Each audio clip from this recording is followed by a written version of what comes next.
Welcome to this episode of Smart Leaders Sell. I'm Jessica Lorimer, sales coach, leadership expert, and I'm really excited to be back. I feel like the festive period went on for ages. Now that I'm actually back into work mode, I feel like it kind of whizzed past. So I'm really excited to be back on the podcast. I'm really excited to be recording new episodes. I've got some great guests coming up, which I'm super, super excited about. But today's episode is about a date night that I went on recently.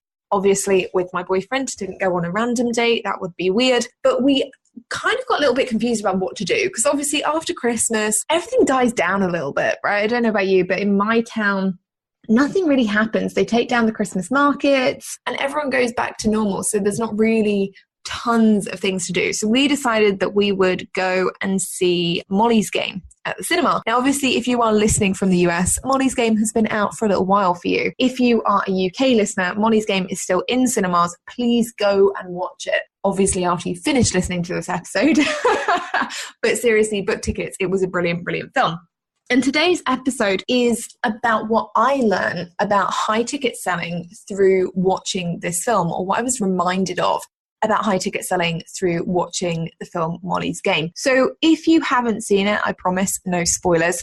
It's a fantastic film. It's based on a true story about a woman called Molly Bloom, who was a renowned woman in LA and New York for setting up high-end, high-stake poker games, okay? And she was inviting celebrities to her poker games. She was inviting the rich, the famous, the incredibly wealthy. And for me, the reason I wanted to see Molly's Game was because it was about a female, strong female lead based on celebrity poker games. I was hoping to hear some amazing names and get the goss on what these people were really like. And also because it was an example of a business model that I haven't seen in a long time. Now, I obviously grew my career around luxury fashion, around high-end brands, and it's been a little while.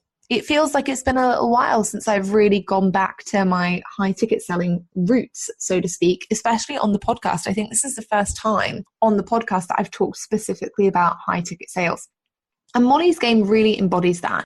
This is somebody who was asking people to bring $10,000 in cash to poker games when she started, and whose buy-ins for the poker games towards the end of her career were upwards of $100,000. Okay, so people were bringing $100K just to play in the game. For me, that is the epitome of high ticket selling. Okay, that is an awesome, awesome sale. And I want to talk about the business model and the things that really made her successful when it comes to high ticket selling. So Molly's Game is about Molly Bloom. She obviously set up these poker games for celebrities. She got into it through working as a cocktail waitress and as a secretary for a well-known individual who was what I would call a trust fund baby, and who had his fingers in many different pies. Needless to say, he had lots of rich, wealthy friends, and he originally started up these poker games and brought Molly along, and she was basically there to be the dog's body, if you like. She was there to get nice cheese, provide a nice atmosphere, and make sure that everybody paid their money.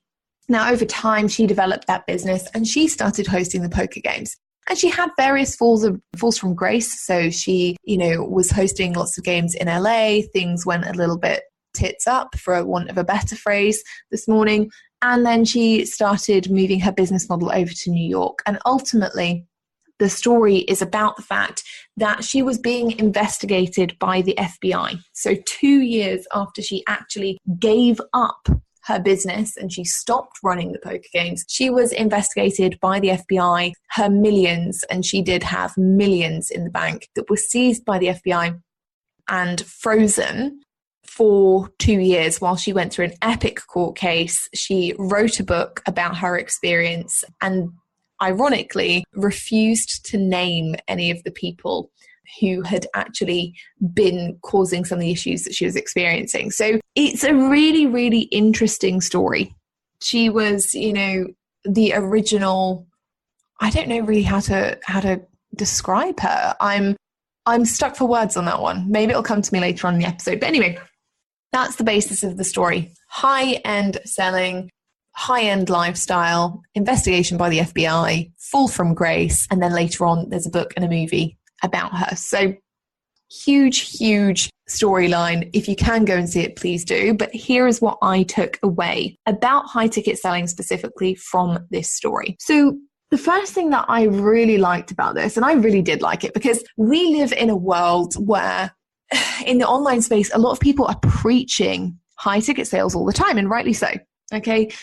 High ticket sales are the easiest way to make a lot of profit in your business immediately. And I was talking about this with my mentor recently, and we both come from a sales background. And so we were saying that when we'd come into the online space, the difference between what we had done and the thing that we most credited for making our businesses as successful as they are today was the fact that instead of coming into the online space and charging low-end prices and working with lower ticket offers first off, we'd actually come in, we'd worked with high ticket offers first off, and we'd funneled down into group programs, into lower ticket offerings, into membership sites, recurring revenue generation, as our audience got bigger and we had capacity. But we started at that high ticket point.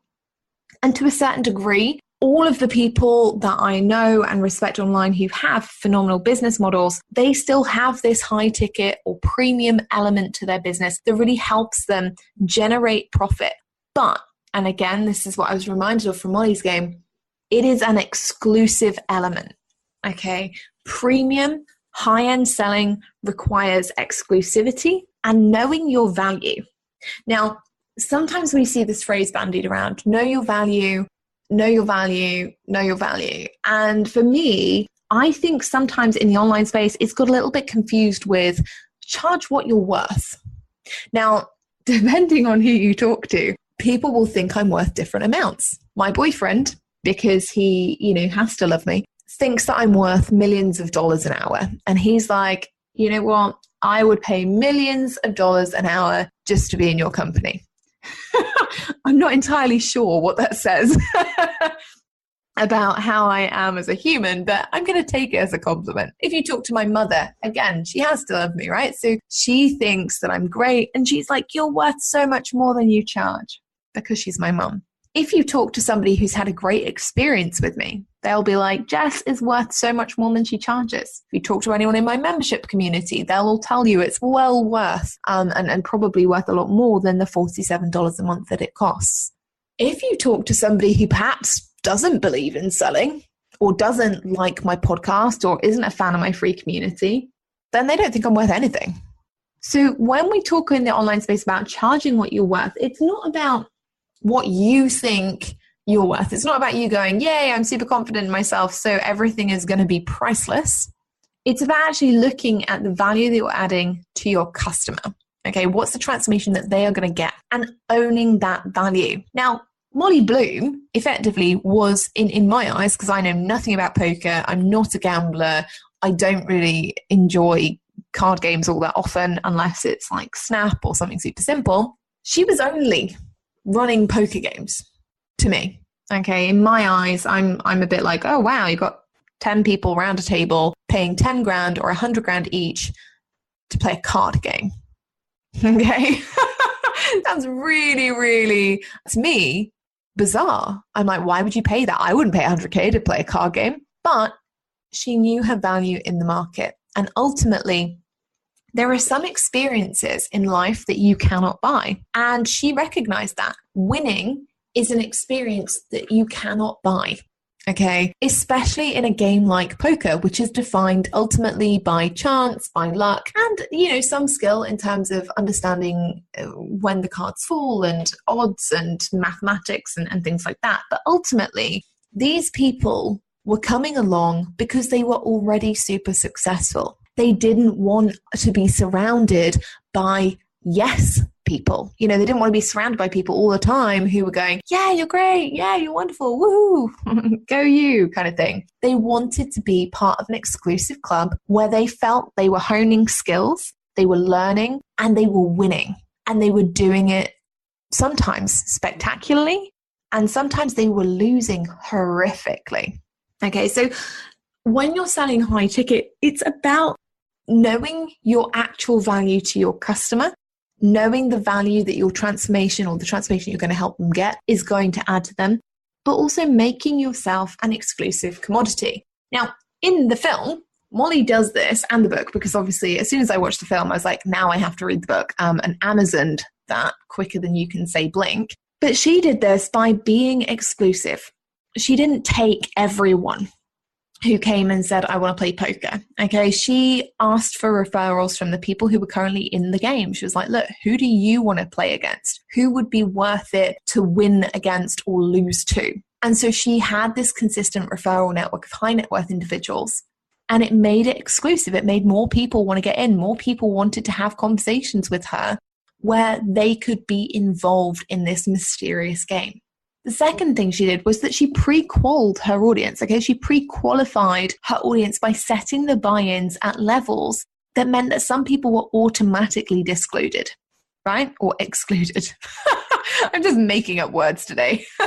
First day back, and I'm just going to make up an entirely new jest dictionary. So she set buy-ins at rates that automatically excluded some people. Now, sometimes this can be uncomfortable. When we set a price to something and we know that it would actually really help somebody, but financially it's going to be a stretch for them, or financially it's not going to be viable for them. And this is more about the way that women sell than men. So men, you guys don't typically do this, but women really get worried. If we price something at a high level and it prices somebody out, we feel like we're excluding them. In terms of high ticket selling, in order to be really successful with this model, you do have to disqualify some people. You do have to exclude some people based on price. Now, there's a reason for that, okay? When we start out, you can't afford everything in business. There were many, many things that I wanted to invest in at the start of my business that I couldn't, that after 3.5 years of solid work, I now could choose to invest in if I wanted to. And some of the things I do, and some of the things I don't, because actually I was looking at them in the wrong way. I was looking at them like magic pills that would save me, when in effect, actually I just needed to get on and do the work and focus to make the dreams that I had a reality. So there are going to be times where if you do go down the high ticket selling route, you are going to exclude people based on price. Sometimes that's going to make them feel uncomfortable. Sometimes it's going to make you feel uncomfortable. Ultimately, though, when we're selling, when we're trying to serve our audience in the best way, sometimes it's good for them to have a goal. You know, if I'd have been able to go to every single coach or buy every piece of software just by going to them and saying, hey, I can't pay that, but I could maybe give you this. Can you do it? I wouldn't have necessarily valued those investments as much, and I wouldn't have necessarily worked so hard when I actually got to the point where I could invest in them. Does that make sense? So sometimes it's about reframing and shifting that thought of I'm excluding these people to I'm giving these people a goal to set for themselves, so that when they are ready, there is a level here that is going to support them fully. Okay. Now, to me, the whole, you can pay 10K, you can pay 100K. In some cases, people are paying $250,000 to buy in to play this game, right? I think that that's unbelievable. You know, I really do. And I can't get my head around that. Maybe I need to do some of my own mindset work. But that is an awful lot of money to spend on a card game. However, when we talk about pre-qualifying our audience, yes, we'll be excluding some people via price. Also, though, we'll be appealing to some people when we set high prices. Because for some people, high ticket represents high levels of commitment, represents high levels of transformation, represents high levels of success, return, and results. And for the people who were involved with Molly's game, that's what it represented to them. It represented their own wealth, their own success. And if they won or lost, they were doing it at an extremely exclusive and extremely high level. Okay. So remember that price will exclude some people, but it will also be inclusive of some people too. Okay. The other thing that was really interesting to me when we're talking about knowing your value was that Molly didn't start out charging 100K buy-in for poker games, because let's face it, if it was that easy, we'd all be doing it. I'd be going out there tomorrow and setting up high ticket poker games in London. I can just imagine how that would go down. But if it was that easy, we'd all be doing it. What she actually did was she started out adding value with the opportunities that she had. So when she initially started this gig, she was working as a cocktail waitress / dog's body for the guy who was organizing these fairly friendly poker games, and he was asking people or getting Molly to ask them to bring 10K to play, and then they had to buy their chips and all this kind of stuff that's poker specific and that I don't necessarily understand. But in that instance, when she realized she had this opportunity, she didn't just sit there and go, oh, okay, cool, I'll just rock up every Tuesday and put some nibbles on a plate. Instead, she recognized the opportunity and she went, what can I do that will make me indispensable to this process and help me keep and then later monopolize this opportunity? And so what she actually did was she made herself indispensable to these people, to these poker players, and she was adding value before she made her own sales. Okay, so she did things like getting involved with the poker game. She learned everything that she could about poker and, what it really took to be a good player versus a bad player. She made sure that she delivered the winnings in person and that she collected the losses in person, so that people would put her face to the name of the game. She helped people get exclusive tables at exclusive restaurants. She helped them get in the door at different clubs. She did lots and lots of things for these people. She really added value before the sale. And then during that high ticket experience, she kept doing that. Okay, so it's not about, and I'm not saying making herself indispensable in a derogatory way here. I'm saying it in that she made herself an integral part of these people's lives. And she made it that she was actually giving them exactly what they wanted. They were getting the adrenaline rush that they needed. They were getting the gain. They were getting the success. Sometimes they were getting the losses. And actually that meant that their life was becoming exciting and they associated that with her. Okay, so when I'm talking about indispensable, I don't mean she was going out there and just doing everything that she possibly could and driving herself into the ground, but she was making herself an integral cog in this poker game wheel.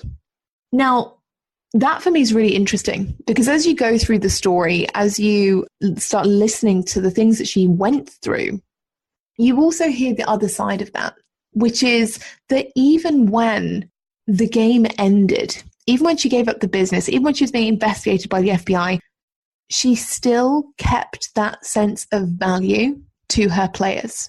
She didn't release big secrets. She didn't release names. She didn't go behind back. She didn't deliver different information that probably would have helped her get off of the charges a lot quicker and without a lot of the hype around the problems that she'd caused and her business model and things. She kept that value. She kept the confidentiality. She maintained the reputation that she was starting to build. And part of knowing your value is knowing that you are always going to stand by the things that you value.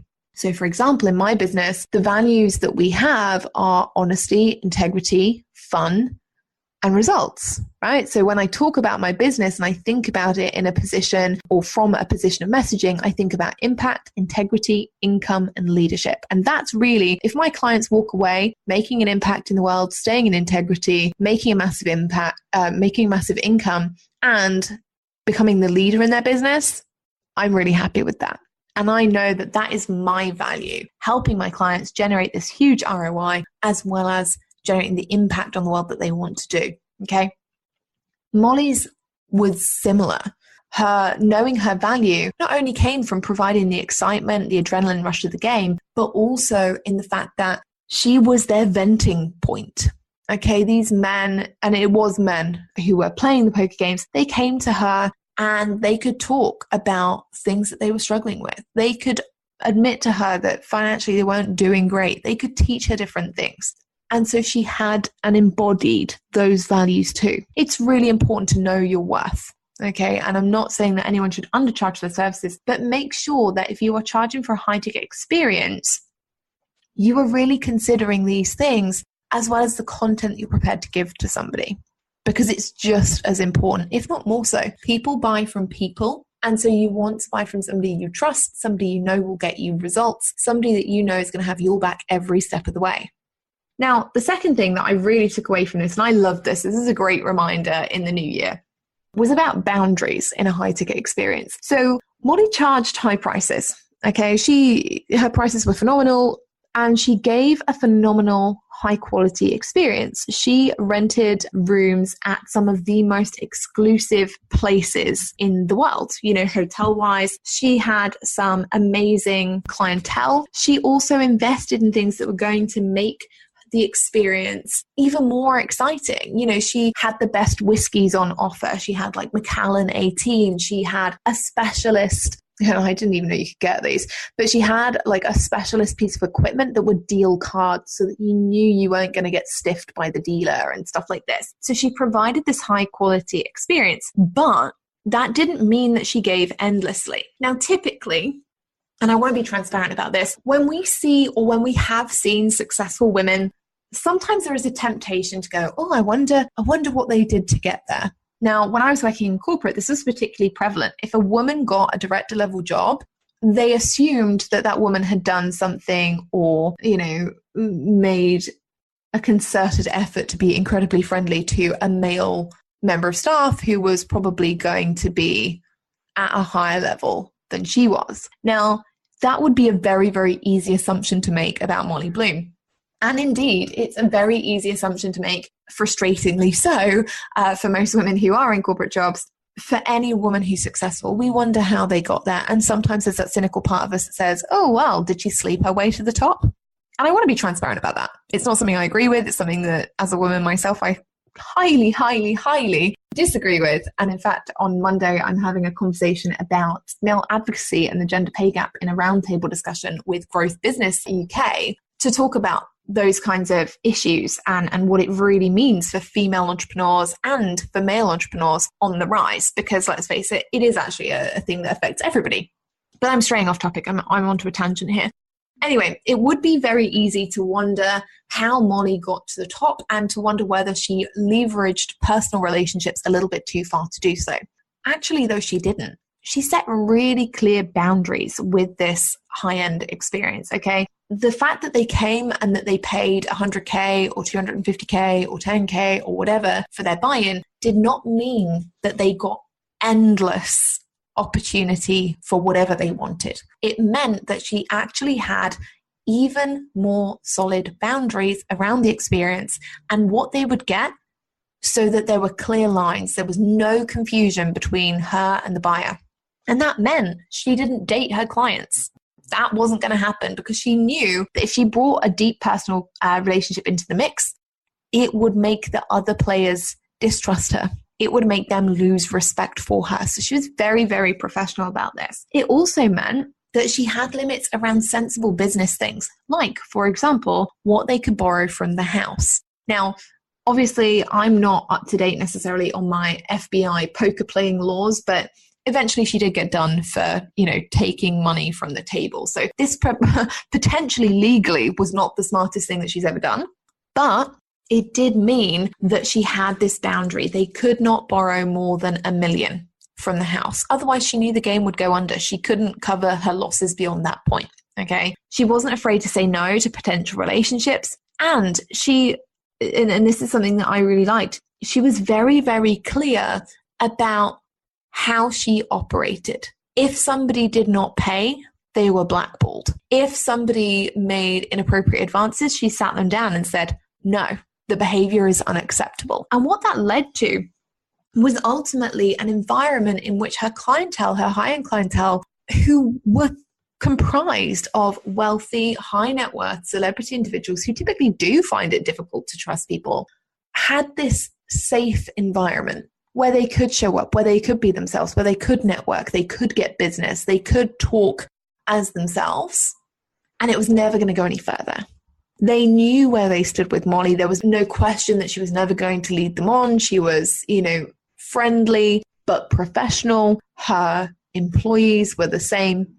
And that meant that there was this really good environment which worked because people like boundaries. And especially in high ticket experiences, we can sometimes, especially in coaching or consulting, we almost feel like if we're charging a high fee, we have to do loads more. We have to give Facebook Messenger access every day of the week. We have to respond to emails immediately. We can't leave them for 24 hours. We have to, go above and beyond a ridiculous amount for our clients. But the truth is that as with everything, when you set these boundaries, it makes people feel safe, it makes people feel understood, and most importantly, it lets you set an example for your client. So if you're somebody who sells by going, and you can have more and more and more and more, whether that's more bonuses, more access to me, I'm going to do more for you, I'm going to do everything under the sun, and I'm still going to try and give you the most accessible price point ever, all you're doing is teaching your audience how to get overwhelmed. You're teaching them how to create an offer that doesn't work for them. You're teaching them how to create a business model that eventually they resent because they cannot keep up with it. So when you're selling high ticket experiences, don't be afraid to say, yes, my retreat is $2,000 for 3 days.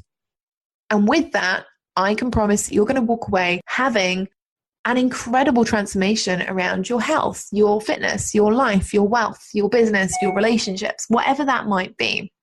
Don't be afraid to sell a £15,000 coaching package, and don't be afraid to set that out. You're going to get X amount of calls. They're going to last this long. The benefits of taking this package is that you're going to get results quicker, faster. You're going to be more committed. You're going to learn from the mistakes that I have made so that you don't have to make the same ones. Okay? High ticket is not about... I don't know whether anyone else has heard this phrase, but if you've ever been in a sales environment in the corporate world, it's not about dropping your pants. Okay, and we used to say this in corporate. We would talk about fees and fee negotiations, and I remember my boss always saying, "Never drop your pants when it comes to rates." And basically, it is a horrible, horrible analogy. But what he meant by that was, don't be so grateful to the client for paying you that you negotiate yourself to a point that you actually resent doing the work, because then it becomes pointless, and the work becomes pointless. The money isn't enough. You don't do the best job, and therefore both of you have a really crappy experience. So don't be afraid to sell high ticket experiences, but to set clear boundaries. Okay, that will make your audience feel good. It helps you lead by example, and it makes you the best kind of leader that you can be, as well as making the profit that you want, the impact that you want, and still being able to sell with integrity. And that leads me perfectly onto the third thing I learned, which is integrity. And if you know me well, which presumably you've listened to a few episodes by now, you will know that integrity is one of my favorite words. It's not just a buzzword in my business. It's something that I live by. And it's kind of like, I guess, my life code is about integrity. Am I in integrity with myself? Am I doing the right things? Am I acting in a way that makes me happy to be the person I am? Am I living by my values? And what I really liked about Molly Bloom in her book and her film was that she had bags of integrity. Yes, she was in an industry that was a little bit sleazy and that had the potential to be really gross. She was also involved in legal battles that could have had the potential for her to, release hugely harming personal details that could have devastated families. We're talking about affairs, we're talking about financial losses, we're talking about gambling addictions. And she didn't. Right until the end, even when everyone was screwing her over, she kept that same level of integrity. She lived by her moral compass. She sold by a code, and she kept to it regardless of what was happening around her. And that's something I really admired. And when I think about how that manifests itself in our businesses, one of the examples that I really, really respected from the film was the fact that she had a guy who was constantly losing, right? He was coming in, he was paying however much to buy into the game, and then he was losing millions of dollars. And she took him aside before he really spiraled, and she said, "I'll take you out of the game. I don't think poker is for you.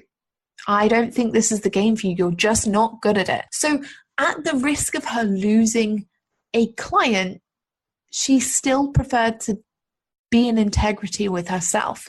And she knew that part of her moral code was, I don't want to see people lose all of the time. I don't want to take money at the expense of that person having a major problem. I don't want to, give other people a life of hardship if it's not a choice that they are mentally equipped to make. And I think that that's a huge thing. And that's not just when it comes to high ticket selling. This is what we should be thinking about for all of our customers. What is the moral code that we are prepared to live by? And does that reflect how we sell? If I'd have been Molly Bloom, I can't say that I'd have been that good a person, right? If the courts had said to me, well, if you just give us the names of these 40 people or whatever it is, can I say that in her situation, if I'd have had all of my money frozen, if I was living with my mother, if I was really struggling to put food on the table, that I would keep the secrets of people who were earning millions and millions of dollars a month? I don't know. In all honesty, I don't know. I'd love to say that I am that good a person, but there is a part of me that thinks, actually, I don't know how I would have reacted. And maybe it's something I'm not proud of, but maybe I wouldn't be that good a person in that scenario. Maybe I would just spit on them and be like, yeah, it was these people. I don't know. But for me, my moral code comes with caveats, right? I'm honest always. That will never change. I will always have integrity. That will never change. I will always give value. That will never change.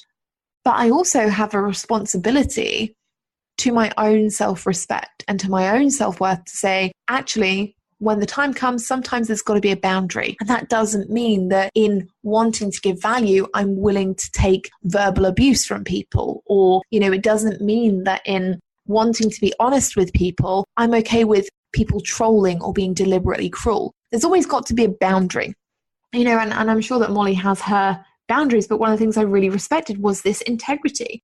She didn't spit on anyone whose name hadn't been mentioned in the original court document. She kept her clients' confidential details on a hard drive, and despite everybody being out for her blood and trying to make her the scapegoat, she didn't lose that integrity. She didn't do anything that could have harmed those clients. And ultimately, that is what has made her story so interesting. It is what has landed her a multi-million-dollar film deal. It's what's going to keep her in people's minds. It's what's going to make sure that the next time she writes a book, it's going to have a huge advance. It's going to, help her ultimately pay off a lot of debt to the US tax system and things. But that integrity is always going to have value. And when you are selling at any level, but in the case of today, in the case of high ticket selling, integrity is everything. Do not sell something that you cannot deliver. That's really important. Do not sell something that you are not confident will work. Do not sell something to somebody who is not going to be able to get the results or who is not going to do the work required. Because it's not about the money, it's about reputation. Reputation is your currency in the online business space. Okay? Everything is traded off of that. And so if you make decisions, it is okay to make mistakes, right? We've all made mistakes. Let's be clear. I have had clients who I thought were great, and then when they got in, they've been not a great fit. And, sometimes I've only found that out a couple of sessions before they finished, so I haven't fired them. Okay? It happens. Nobody is perfect. But in the grand scheme of things, your word is everything when it comes to your business. And people need to know you, like you, and trust you, and understand that you will do the things you say you're going to do and that you will help them get the results you say that you can help them get.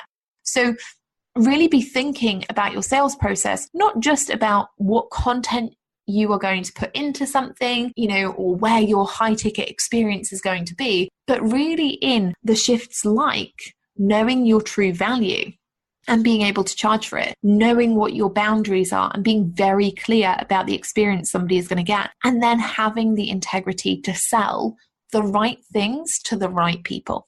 So that's really what I got from Molly's game. And actually I was the really annoying person in the cinema who, knowing, and I do this with everything, right? I know that when I watch something or when I read something, there's often a learning lesson in there for me. So I'm the annoying person at cinema who knows that I can't take my phone in because, they get very upset about that. But I will take in a notebook. And so I'm the irritating person that you sit next to that's like scribbling away in a notebook.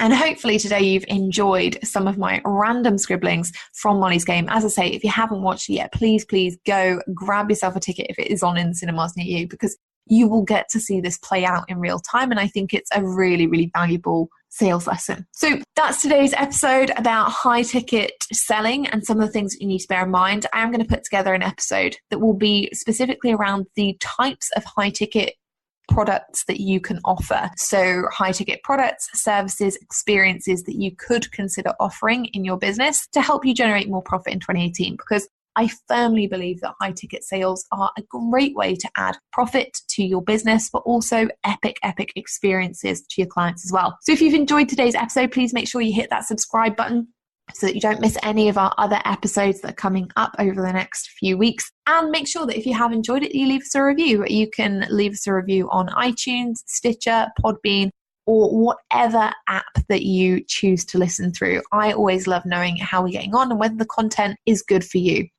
If you do want more Jess in your life, if twice a week is not enough for you, then please make sure you head over and join my free Facebook community. It's called the Smart Leaders Sales Society. You can hit us up over there with any questions that you have about the podcast. You can come in, join some of the interesting discussions that we are having about sales, about leadership, and more importantly, about how you can really make your financial goals a reality this year.